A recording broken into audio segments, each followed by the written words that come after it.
I traveled quite a lot from Menominee. That's where I worked. And obviously, if you've been there to a reservation, it is like, you know, luscious woods everywhere. So if you're 100-degree weather there, you can't tell. In Oneida, I think that's why also our clients are more susceptible. I lived in a housing unit, and it's awesome that they created, you know, these housing units and everything, but literally they just gave me 2 trees. So my house was like a boiling point. It literally was super hot. I couldn't grow anything. My grass was straw. So, and I knew the entire neighborhood was like that because we were just given a house on a plain lot. And so to me, it goes back to environment. Like, are we prepared? You know, that's what I said. So actually my dad came over and he planted like 20 cedars and pines in the back. I ended up moving and they're really, really tall right now. And that was when he first moved into his home, that's the first thing he did. And it was to block the wind during the winter and then to shade during the summer. And I don't think our community is ready for that. I don't think about that because we're half urban. Okay, so we have majority of my particular clients live in Green Bay. It's hot, they're in a stuffy apartment, and then maybe the other half might live in Oneida, but do they know that planting more trees and, you know, for the warm and for the cold would be, you know, benefits health-wise for everybody. So that's what I always think of right away too, is those extreme temperatures and how we can help and maybe prepare. I know it's simple to me. It's like, let's plant some more trees. But it made sense because that's exactly what I did when I determined the struggles.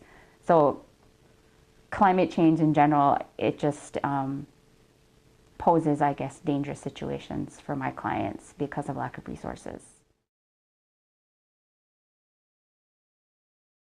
I think that's the big thing with community health is of all the issues that we have, if it's obesity, smoking, chronic disease, you can never point your finger and say, all obesity would be cured if we just gave all these kids footballs. It's targeting every little factor that's playing into it, whether it's, all right, fishing is declining so we don't have that food source, or there's not enough playgrounds for the kids to get outside and play.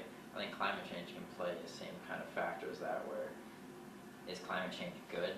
Or is climate change making people more active, or is it helping our community health? No, but it's one of those factors that we want to target, or that we don't, not necessarily are able to target, but we want to realize that it is a factor that plays into community health, whether it be a really large role or a really small role, but just recognizing that it does affect it on each level, like they're talking about, whether it's getting too hot out for someone to play, or if it's diminishing our fishing resources or our water resources, that at some level it is playing and affecting community health.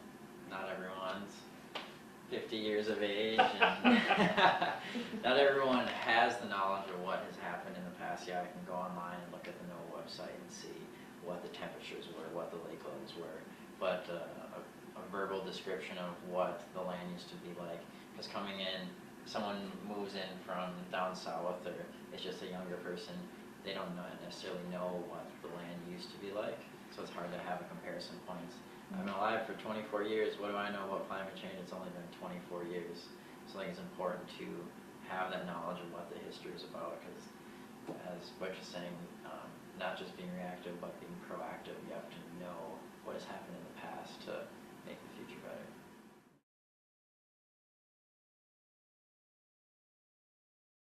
We need heat early warning systems, and it's been shown since the 1995 heat wave that hit Chicago and Milwaukee. You know, a lot of people died, but now with a heat early warning system, fewer people are dying in heat waves. But that means real attention to having warnings in the right language that people understand, having cooling centers, you know, really having a system to be prepared for that. So, but there are risks though. You know, if we are over-reliant on cooling centers, we saw what happened with Hurricane Harvey, with power outages in the homes for the aging down there, where there was no electricity for electricity, people died. So if we're over-reliant on some adaptive measures like air conditioning that could be at risk with power outages, we need some backup plans. And really we need to mitigate climate change in the first place. So one management strategy that is really proven to be quite effective is the heat early warning and watch systems, where you can really, warn communities there's a heat wave coming and try to prepare. There have been numbers that show this really does prevent deaths. Unfortunately, very few communities have adopted these measures. So some have, but there are others that, this is something that needs to be done. There's some more specific adaptations to climate change health risks that we can be thinking about. Obviously, in heat waves, there are some personal things. You need to stay hydrated. You want to try to find cool areas.